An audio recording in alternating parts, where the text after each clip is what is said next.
ମଟନର ଯେତେ ପ୍ରକାର recipe try କଲେ ବି ପ୍ରତି ଓଡ଼ିଆଙ୍କ ଘରେ ଘରେ ମନୁଥିବା ଏଇ ଦେଶୀ ଷ୍ଟାଇଲ ମଟନ ଝୋଳର ଟେଷ୍ଟଟା ସମସ୍ତଙ୍କଠୁ ଆଗରେ। ଏଇଟା ବହୁତ ହି ଟେଷ୍ଟି ଆଉ ବନେଇବା ବି ବହୁତ ହି ସିମ୍ପଲ। ମୁଁ ଏଠି ନେଇଯାଇଛି 1 କେଜି ମଟନକୁ ଭଲସେ ଧୋଇକି ସେଥିରେ ଲୁଣ, ହଳଦୀ, ଲଙ୍କାଗୁଣ୍ଡ, ମଟନ ମସଲା, 2 ଚାମଚ ଭଳିଆ ଅଦା ରସୁଣ ପେଷ୍ଟ, ଦହି ଆଉ 2 ଚାମଚ ଭଳିଆ ସୋରିଷ ତେଲକୁ ପକେଇକି ତାକୁ ଅଧଘଣ୍ଟେ ପାଇଁ ମ୍ୟାରିନେଟ କରିକି ରଖି ଦଉଛି ଯେମିତି ମସଲାଟା ପୁରା ଭଲସେ ଭେଦିଯିବ। ଏଠି ଗୋଟେ କରେଇରେ ନେଇଯାଇଛି ସୋରିଷ ତେଲ, ତେଜପତ୍ର ସହ ଗୋଟା ଗରମ ମସଲା ପକେଇକି କାଟିକି ରଖିଥିଲି ପିଆଜକୁ ପକେଇ ଦେଇଛି। ତାକୁ ଭଲସେ ସଫ୍ଟ ହେଲା ଯାଏଁ ଭାଜିଦେଲି।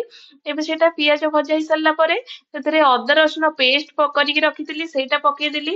ତାକୁ ଟିକେ ପିଆଜ ସହିତ ଭଲସେ କଷିଦେଲି।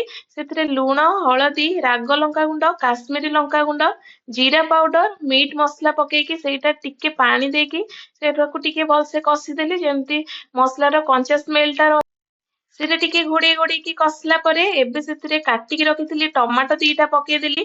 ଟମାଟୋକୁ ବି ମସଲା ସହିତ ଟିକେ ଏପଟ ସେପଟ କରିଦେଲା ପରେ ମ୍ୟାରିନେଟ କରିକି ରଖିଥିବା ମଟନକୁ ସେଥିରେ ପକେଇକି ସେଇଟା ବି ଭଲସେ କଷିଦେଲି। ସମସ୍ତେ କୁହନ୍ତି ମଟନଟା ଯେତେ କଷିବ ତାର ଟେଷ୍ଟଟା ବେଶୀ ଏନହାନ୍ସ ହୁଏ, ବହୁତ ବଢିଆ ଲାଗେ। ସେଟା ଘୋଡେଇ ଘୋଡେଇ କଷିଦେଲା ପରେ ସେଥିରେ କାଟିକି ରଖିଥିଲି ଆଳୁଟା ପକେଇଦେଲି। ଆମ ମାନଙ୍କର ଓଡିଆ ମାନଙ୍କର ତ ଆଳୁଟା ସବୁଥିରେ ନନଭେଜ ଆଇଟମରେ କମ୍ପଲସରି, ମଟନରେ ତ ଆଳୁଟା ବେଶୀ ଟେଷ୍ଟ ଲାଗେ। ଏବେ ଗରମ ପାଣି କରିକି ରଖିଥିଲି ପକେଇକି ସେଥିରେ କସୁରୀ ମେଥି ପକେଇକି ତାକୁ ଆଉ ଟିକେ ଫୁଟିବା ପର୍ଯ୍ୟନ୍ତ ଛାଡିଦେଲି।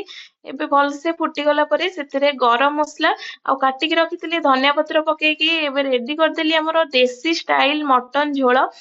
ଗରମ ଭାତ ସହିତ, ମେନଲି ଉଷୁନା ଭାତ ସହିତ ମଟନର ଏଇ ରେସିପିଟା ବହୁତ ବଢିଆ ଲାଗେ ଖାଇବାକୁ। ନିଶ୍ଚୟ ବନେଇକି